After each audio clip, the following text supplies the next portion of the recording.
ಪೊಲೀಸರು ರಮೇಶ್ನ ಜೀವನವನ್ನು ತನಿಖೆ ಮಾಡಲು ಪ್ರಾರಂಭಿಸುತ್ತಾರೆ.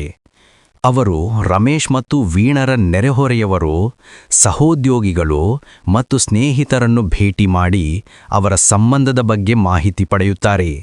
ರಮೇಶ್ ಮತ್ತು ವೀಣಾಳ ಸಂಬಂಧದ ಬಗ್ಗೆ ಜನರ ಅಭಿಪ್ರಾಯಗಳು ಭಿನ್ನವಾಗಿವೆ. ಕೆಲವರು ಅವರ ಸಂಬಂಧ ಚೆನ್ನಾಗಿದೆ ಎಂದು ಹೇಳುತ್ತಾರೆ. ಇತರರು ವೀಣಾ ರಮೇಶ್ನಿಂದ ಭಯಭೀತಳಾಗಿದ್ದಳು ಎಂದು ಹೇಳುತ್ತಾರೆ.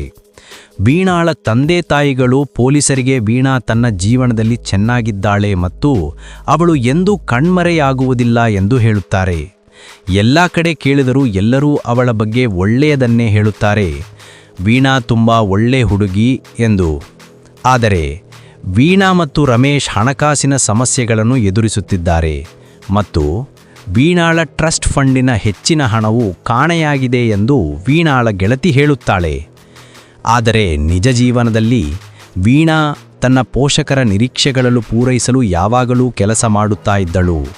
ಅಷ್ಟರಲ್ಲಿ ಈ ವೀಣಾ ಕಾಣೆಯಾಗಿರೋ ಸುದ್ದಿ ಎಲ್ಲ ಕಡೆ ಮಾಧ್ಯಮಗಳಲ್ಲಿ ಚರ್ಚೆಯಾಗುತ್ತದೆ ಮತ್ತು ವೀಣಾ ಕಾಣೆಯಾಗೋಕೆ ರಮೇಶ್ನೇ ಕಾರಣ ಎಂಬ ಅನುಮಾನಗಳು ಮೂಡುತ್ತವೆ. ಕಾಣೆಯಾದ ವೀಣಾಳ ಕಥೆ ವೇಗವಾಗಿ ಎಲ್ಲ ಕಡೆ ಹರಡುತ್ತದೆ. ಸುದ್ದಿವಾಹಿನಿಗಳು ಈ ಪ್ರಕರಣವನ್ನು ವರದಿ ಮಾಡಲು ಪ್ರಾರಂಭಿಸುತ್ತವೆ ಮತ್ತು ವರದಿಗಾರರು ರಮೇಶ್ನ ಮನೆಯ ಹೊರಗೆ ಜಮಾಯಿಸುತ್ತಾರೆ. ಇದನ್ನು ನೋಡುತ್ತಿದ್ದ ಸಾರ್ವಜನಿಕರು ತಮ್ಮದೇ ಆದ ಅಭಿಪ್ರಾಯಗಳನ್ನು ರೂಪಿಸಲು ಪ್ರಾರಂಭಿಸುತ್ತಾರೆ. ಒಬ್ಬ ಸುಂದರ ಪತ್ನಿ ಕಾಣೆಯಾಗುತ್ತಾಳೆ ಮತ್ತು ಅದಕ್ಕೆ ಕಾರಣ ಪತಿಯಾಗಿರುತ್ತಾನೆ. ಇದು ಎಲ್ಲರಿಗೂ ಪರಿಚಿತವಾಗಿರುವ ಕಥೆಯಂತೆ ಕಾಣಿಸುತ್ತದೆ. ಜನರು ರಮೇಶ್ನ ಹಿಂದೆ ತಮ್ಮ ಹೆಂಡತಿಯರಿಗೆ ಹಾನಿ ಮಾಡಿದ ಇತರ ಆರೋಪಿಗಳೊಂದಿಗೆ ಹೋಲಿಸಲು ಶುರು ಮಾಡುತ್ತಾರೆ. ಕೆಲವರು ಆತ ನಿರಪರಾಧಿ ಎಂದು ನಂಬಿದ್ದರೆ ಅನೇಕರು ಆತ ಅಪರಾಧಿ ಎಂದು ನಂಬುತ್ತಾರೆ. ಆದರೆ ರಮೇಶ್ ತನ್ನ ನಡವಳಿಕೆಯಿಂದ ತನಗೇ ಮಾರಕಾಗುತ್ತದೆ ಎಂದು. ಆತ ಹೆಚ್ಚು ಮಾತನಾಡಿದಷ್ಟು ಪರಿಸ್ಥಿತಿ ಇನ್ನಷ್ಟು ಹದಗೆಡುತ್ತದೆ. ವೀಣಾಳ ಪೋಷಕರ ಪಕ್ಕದಲ್ಲಿ ನಿಂತು ಆಕೆಯನ್ನು ಹುಡುಕಲು ಸಹಾಯ ಕೇಳಲು ರಮೇಶ್ನ ಪತ್ರಿಕಾಗೋಷ್ಠಿಯನ್ನು ನಡೆಸಲು ಒಪ್ಪಿಕೊಳ್ಳುತ್ತಾನೆ. ಆತ ಮಾತನಾಡುತ್ತಿದ್ದಾಗ ಎಲ್ಲ ಸರಿಯಾದ ಮಾತುಗಳನ್ನು ಹೇಳುತ್ತಾನೆ. ಆದರೆ ಅವನ ಮುಖಭಾವ ಆತನಿಗೆ ದ್ರೋಹ ಮಾಡುತ್ತದೆ. ಆತ ಅತಿಯಾದ ಶಾಂತ ಮತ್ತು ನಿಯಂತ್ರಿತನಂತೆ ಮತ್ತು ಯಾವುದೇ ಕೊರಗು ಮುಖದಲ್ಲಿ ಕಾಣಿಸಲ್ಲ. ನಂತರ ಅತ್ಯಂತ ಕೆಟ್ಟ ಕ್ಷಣ ಸಂಭವಿಸುತ್ತದೆ. ಆತ ನಗುತ್ತಾನೆ. ಅದು ಚಿಕ್ಕದಾದ ಕ್ಷಣಿಕ ನಗುವಾಗಿದ್ದರೂ ಕ್ಯಾಮೆರಾದಲ್ಲಿ ಸೆರೆಸಿಗುತ್ತದೆ. ಕ್ಯಾಮೆರಾದಲ್ಲಿ ಸೆರೆಸಿಕ್ಕ ನಗು. ಆ ನಗು ಇಡೀ ಪ್ರಕರಣದಲ್ಲಿ ಅತ್ಯಂತ ಹೆಚ್ಚು ಚರ್ಚೆಯಾಗುವ ವಿಷಯವಾಗುತ್ತದೆ. ಜನರು ಆ ವಿಡಿಯೋ ತುಣುಕನ್ನು ಮತ್ತೆ ಮತ್ತೆ ಪ್ಲೇ ಮಾಡಿ ಯಾಕಾಗಿ ಆತ ನಗುತ್ತಿದ್ದಾನೆ ಎಂದು ಕೇಳಿಕೊಳ್ಳುತ್ತಾರೆ. ಪತ್ನಿ ಕಾಣೆಯಾದ ಪತಿ ದುಃಖಿತನಾಗಿರಬೇಕು, ಆದರೆ ನಿಕ್ ಏನನ್ನೋ ಅಡಗಿಸುತ್ತಿದ್ದಾನೆ ಎಂಬಂತೆ ಕಾಣಿಸುತ್ತಾನೆ. ಈ ಮಧ್ಯೆ ಪೊಲೀಸರು ತಮ್ಮ ತನಿಖೆಯನ್ನು ಮುಂದುವರಿಸುತ್ತಾರೆ. ಪ್ರತಿ ವರ್ಷ ವೀಣಾ ರಮೇಶ್ಗೆ ಸುಳಿವುಗಳನ್ನು ಬಿಟ್ಟು ಹೋಗುತ್ತಾಳೆ. ಅದು ಅವರ ಸಂಬಂಧದ ವಿವಿಧ ಸ್ಥಳಗಳಿಗೆ ಕರೆದೊಯ್ಯುತ್ತದೆ. ಈ ವರ್ಷವೂ ಹಾಗೆಯೇ ಇರಬಹುದು ಎಂದು ಪೊಲೀಸರು ರಮೇಶ್ನ ಹತ್ತಿರ ಸುಳಿವುಗಳ ಬಗ್ಗೆ ಕೇಳುತ್ತಾರೆ. ರಮೇಶ್ ಮೊದಲಿಗೆ ಸುಳಿವುಗಳ ಬಗ್ಗೆ ಮರೆತಿದ್ದೇನೆ ಎಂದು ಹೇಳುತ್ತಾನೆ. ಆದರೆ ಈಗ ಸಮಯ ತುಂಬ ಮುಂದೆ ಹೋಗಿದೆ, ಅವನು ಹೇಳಲೇಬೇಕು. ಹಾಗಾಗಿ ಅವನು ಎಲ್ಲ ಸುಳಿವಿನ ಬಗ್ಗೆ ಹೇಳುತ್ತಾನೆ. ಅವನು ಹೇಳಿದ ಎಲ್ಲ ಸುಳಿವುಗಳನ್ನು ಅನುಸರಿಸುತ್ತಾ ಹೋದಂತೆ ಅವುಗಳು ಕೇವಲ ಮೋಜಿನ ಆಟವಲ್ಲ, ಬದಲಿಗೆ ಏನನ್ನೋ ದೊಡ್ಡದನ್ನು ಬಹಿರಂಗಪಡಿಸುತ್ತವೆ ಎಂದು ಅವರು ಅರಿತುಕೊಳ್ಳುತ್ತಾರೆ. ರಮೇಶ್ ಸುಳಿವುಗಳನ್ನು ಅನುಸರಿಸುತ್ತಾ ಹೋದಂತೆ ಅವುಗಳು ಎಲ್ಲರನ್ನೂ ವೀಣಾಳ ಯೋಜನೆಯ ಕಡೆಗೆ ಕರೆದೊಯ್ಯುತ್ತಿವೆ ಎಂದು ಅವನು ಅರಿತುಕೊಳ್ಳುತ್ತಾನೆ. ವೀಣಾ ಕೇವಲ ಬಲಿಪಶುವಲ್ಲ, ಬದಲಿಗೆ ಅವಳು ತನ್ನದೇ ಆದ ಆಟವನ್ನು ಆಡುತ್ತಿದ್ದಳು ಎಂದು ರಮೇಶ್ಗೆ ಅರ್ಥವಾಗುತ್ತೆ. ಈ ಕಥೆಯು ರಮೇಶ್ ಮತ್ತು ವೀಣಾಳ ಸಂಬಂಧದ ಬಗ್ಗೆ ಮತ್ತು ವೀಣಾಳ ಪಾತ್ರದ ಆಳವನ್ನು ತೋರಿಸುತ್ತದೆ. ರಮೇಶ್ ಮತ್ತು ವೀಣಾಳ ವಾರ್ಷಿಕೋತ್ಸವದ ಸುಳಿವುಗಳನ್ನು ಹಿಂಬಾಲಿಸುವುದನ್ನು ಮುಂದುವರಿಸುತ್ತಾರೆ.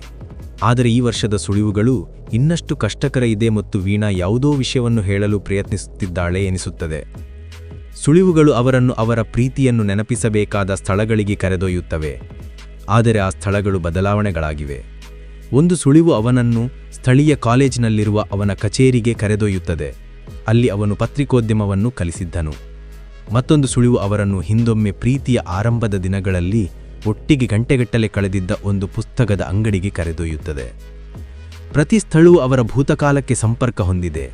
ಆದರೆ ಏಮಿಯ ಹತ್ತಿರವಾಗುವುದ ಬದಲು ಅವು ಅವನಿಗೆ ಅಹಿತಕರ ಭಾವನೆ ಮೂಡಿಸುತ್ತವೆ. ಯಾವುದೋ ಕೆಟ್ಟದಾಗುತ್ತಿದೆ ಎಂದು ಅವಳಿಗೆ ತಿಳಿದಿತ್ತು ಮತ್ತು ಅವಳು ತನಗಾಗಿ ಒಂದು ಹಾದಿಯನ್ನು ಬಿಟ್ಟು ಹೋಗಿದ್ದಾಳೆ ಎಂದು ಅವನಿಗನಿಸುತ್ತದೆ. ರಮೇಶ್ ಹೆಚ್ಚಿನ ಸುಳಿವುಗಳನ್ನು ಸಂಗ್ರಹಿಸುತ್ತಿದ್ದಂತೆ ವೀಣಾಳ ಹುಡುಕಾಟವು ರಾಷ್ಟ್ರೀಯ ಸುದ್ದಿಯಾಗಿ ಮಾರ್ಪಟ್ಟಿದೆ. ಪ್ರತಿದಿನ ಅವನ ಮನೆಯ ಹೊರಗೆ ಕ್ಯಾಮೆರಾಗಳಿರುತ್ತವೆ. ಟಾಕ್ ಶೋಗಳಲ್ಲಿ ಅವರ ಪ್ರತಿಯೊಂದು ನಡೆಯನ್ನು ಚರ್ಚಿಸಲಾಗುತ್ತದೆ. ಜನರು ಅವನ ಮುಖಭಾವ, ಧ್ವನಿಯ ಸ್ವರ, ನಿಲ್ಲುವ ರೀತಿಯನ್ನು ಸಹ ವಿಶ್ಲೇಷಿಸುತ್ತಾರೆ. ಅವನು ಸಾಮಾನ್ಯವಾಗಿ ಕಾಣಲು ಹೆಚ್ಚು ಪ್ರಯತ್ನಿಸಿದಷ್ಟು ಜನರು ಅವನನ್ನು ಅಪರಾಧಿ ಎಂದು ಹೆಚ್ಚು ಭಾವಿಸುತ್ತಾರೆ. ಅದೇ ಸಮಯದಲ್ಲಿ ಪೊಲೀಸರು ಹೊಸ ಪುರಾವೆಗಳನ್ನು ಬಹಿರಂಗಪಡಿಸುತ್ತಿದ್ದಾರೆ. ಅವರಿಗೆ ಏಮಿಯಾ ಡೈರಿ ಅವಳ ಸ್ನೇಹಿತೆಯ ಮನೆಯಲ್ಲಿ ಬಚ್ಚಿಟ್ಟಿರುವುದು ಸಿಗುತ್ತದೆ. ಈ ಡೈರಿ ಪ್ರಕರಣದಲ್ಲಿ ಒಂದು ತಿರುವು ನೀಡುವ ಮಾಹಿತಿ ಸಿಗುತ್ತದೆ. ಅದೇನೆಂದರೆ ಡೈರಿಯ ಸತ್ಯ ಮತ್ತು ತಿರುವು. ಡೈರಿಯಲ್ಲಿನ ವಿಷಯಗಳು, ಅವಳ ಕೈಬರಹ, ಪೊಲೀಸರಿಗೆ ಸಿಕ್ಕ ವೀಣಾ ಡೈರಿಯು ಈ ಪ್ರಕರಣದಲ್ಲಿ ದೊಡ್ಡ ತಿರುವನ್ನು ನೀಡುತ್ತದೆ. ಮದುವೆಯ ಚಿತ್ರಣ. ಡೈರಿಯಲ್ಲಿ ವೀಣಾ ತನ್ನ ಮದುವೆಯನ್ನು ವಿವರಿಸುವ ರೀತಿ ರಮೇಶನ್ನು ಸಂಪೂರ್ಣವಾಗಿ ಬೇರೆ ಮನುಷ್ಯನಂತೆ ಬಿಂಬಿಸುತ್ತದೆ. ಅವನು ನಿಯಂತ್ರಿಸುವವನು ಮತ್ತು ಭಾವನಾಶೂನ್ಯ ಮತ್ತು ಹಿಂಸಾತ್ಮಕನು ಎಂದು ಬರೆಯುತ್ತಾಳೆ. ಡೈರಿ ಮೊದಲು ಪ್ರೀತಿಯಿಂದ ಪ್ರಾರಂಭವಾಗುತ್ತದೆ. ರಮೇಶ್ನ ಆಕರ್ಷಣೆ ಮತ್ತು ಅವನು ಎಷ್ಟು ಅದೃಷ್ಟಶಾಲಿ ಎಂದು ವೀಣಾ ಬರೆಯುತ್ತಾಳೆ. ಹೋದಂತೆ ನಿಧಾನವಾಗಿ ಧ್ವನಿ ಬದಲಾಗುತ್ತದೆ. ಅವಳು ರಮೇಶ್ನ ಕೋಪದ ಸ್ವಭಾವದ ಬಗ್ಗೆ ಮಾತನಾಡುತ್ತಾಳೆ. ಅವನು ಅವಳಿಂದ ದೂರವಾಗುತ್ತಿರುವ ಬಗ್ಗೆ ಬರೆಯುತ್ತಾಳೆ. ಅವಳು ಅವನಿಗೆ ಭಯಭೀತಳಾದ ಕ್ಷಣಗಳನ್ನು ವಿವರಿಸುತ್ತಾಳೆ ಮತ್ತು ಡೈರಿಯ ಕೊನೆಯ ಭಾಗದಲ್ಲಿ ಅವಳು ಒಂದು ಭಯಾನಕ ವಿಷಯವನ್ನು ಬರೆಯುತ್ತಾಳೆ. ಅದೇನೆಂದರೆ, ಈ ಮನುಷ್ಯನು ನನ್ನನ್ನು ಕೊಲ್ಲಬಹುದು ಎಂದು. ಪೊಲೀಸ ಬಳಿ ಇರುವ ಸಾಕ್ಷಿಗಳು.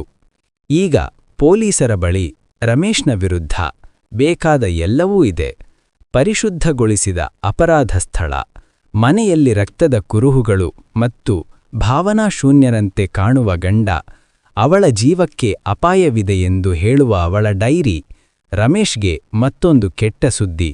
ಆದರೆ ರಮೇಶ್ಗೆ ಎಲ್ಲವೂ ಮತ್ತಷ್ಟು ಕೆಟ್ಟದಾಗಿ ಮಾರ್ಪಡಿಸುವ ಒಂದು ವಿಷಯ ಹೊರಬೀಳುತ್ತದೆ.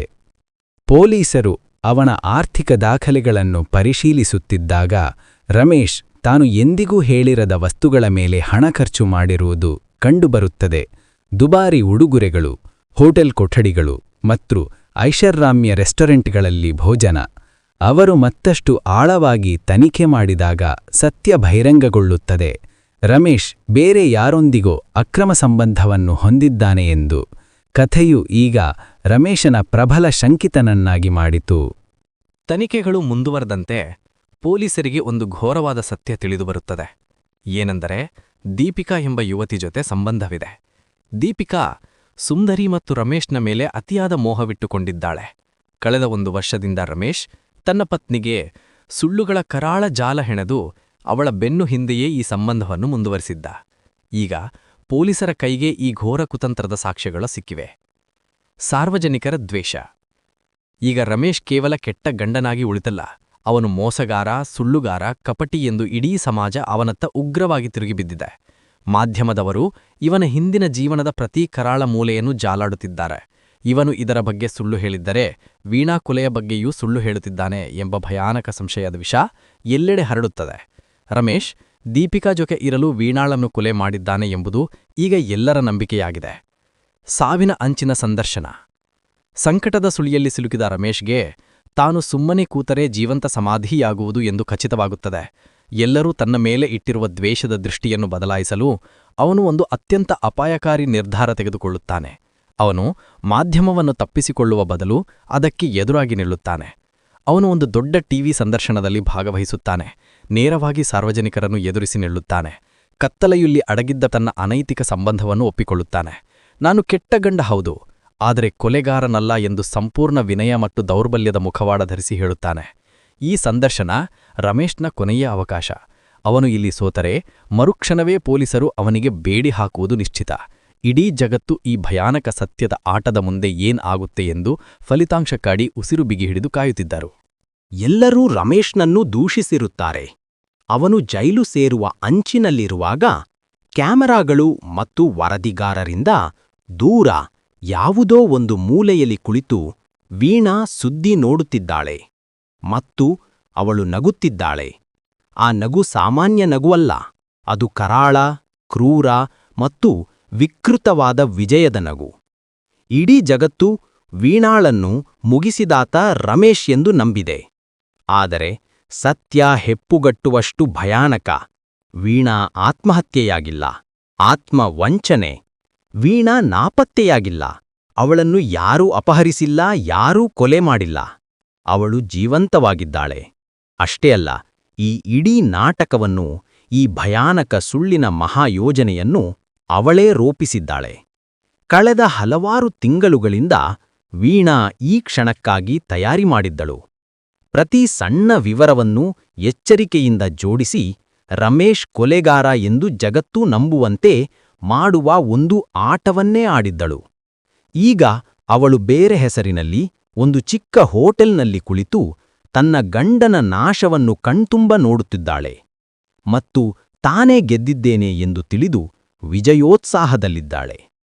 ಪರಿಪೂರ್ಣ ದಂಪತಿಗಳ ಕರಾಳ ಸತ್ಯದ ಹಿಂದೆ ಏನಾಗಿದೆ? ವೀಣಾ ಯಾಕೆ ಹೀಗೆ ಮಾಡಿದಳು? ಈ ಮಾನಸಿಕ ಹಿಂಸೆಯ ಬೇಟೆ ಏಕೆ ಕಾರಣ? ತಿಳಿಯಲು ನಾವು ಅವರ ಹಿಂದಿನ ಜೀವನಕ್ಕೆ ಹೋಗಬೇಕು. ನಿಕ್ ಮತ್ತು ಏಮಿ ಮೊದಲು ಭೇಟಿಯಾದಾಗ ಅವರ ಸಂಬಂಧ ಪರಿಪೂರ್ಣವಾಗಿತ್ತು. ಅವರು ಆಕರ್ಷಕ, ಚುರುಕು ಮತ್ತು ಶಕ್ತಿಶಾಲಿ ಜೋಡಿ. ವೀಣಾ ಪ್ರಸಿದ್ಧ ಲೇಖಕರ ಮಗಳು, ಬುದ್ಧಿವಂತಿಕೆ ಮತ್ತು ಸ್ವಾತಂತ್ರ್ಯದ ಪ್ರತಿರೂಪ. ರಮೇಶ್ ವಿಶ್ವಾಸದಿಂದ ತುಂಬಿದ, ತಮಾಷೆಯ ವ್ಯಕ್ತಿ. ಅವರನ್ನು ಕಂಡರೆ ಎಲ್ಲರೂ ಅಸೂಯೆಪಡುತ್ತಿದ್ದರು. ಆದರೆ ವರ್ಷಗಳು ಕಳೆದಂತೆ ಆ ಪರಿಪೂರ್ಣತೆಯ ಮುಖವಾಡ ಕಳಚಿತು. ಆರ್ಥಿಕ ಹಿಂಜರಿತ ಬಂತು. ಮುಂಬೈಯಲ್ಲಿ ಕೆಲಸ ಕಳೆದುಕೊಂಡರು. ರಮೇಶ್ ಅನಾರೋಗ್ಯದ ಅವನ ತಾಯಿಯನ್ನು ನೋಡಿಕೊಳ್ಳಲು ಬೆಂಗಳೂರಿಗೆ ಸ್ಥಳಾಂತರಗೊಳ್ಳಬೇಕಾಯಿತು. ಆ ಪರಿಪೂರ್ಣ ಸಂಬಂಧದ ಒಳಗೆ ಹುದುಗಿದ್ದ ಕರಾಳತೆ ಇಲ್ಲಿಂದಲೇ ಆರಂಭವಾಯಿತು. ವೀಣಾಳ ಬುದ್ಧಿವಂತಿಕೆ ಈಗ ಸಾವಿನಷ್ಟು ಅಪಾಯಕಾರಿ ಸೇಡಿಗೆ ತಿರುಗಿದೆ. ಅವಳು ರಮೇಶ್ನನ್ನು ಕೊಲ್ಲಲಿಲ್ಲ, ಆದರೆ ಇಡೀ ಜಗತ್ತಿನ ಕಣ್ಣುಗಳ ಮುಂದೆ ಅತ್ಯಂತ ಭಯಾನಕ ರೀತಿಯಲ್ಲಿ ಅವನ ಜೀವನವನ್ನೇ ಕೊಲೆ ಮಾಡಲು ಹೊರಟಿದ್ದಾಳೆ. ಅದು ಯಾಕೆ ಎಂದು ತಿಳಿಯಲು ಮುಂದಿನ ಭಾಗದಲ್ಲಿ ವಿವರಿಸಿದ್ದೆ.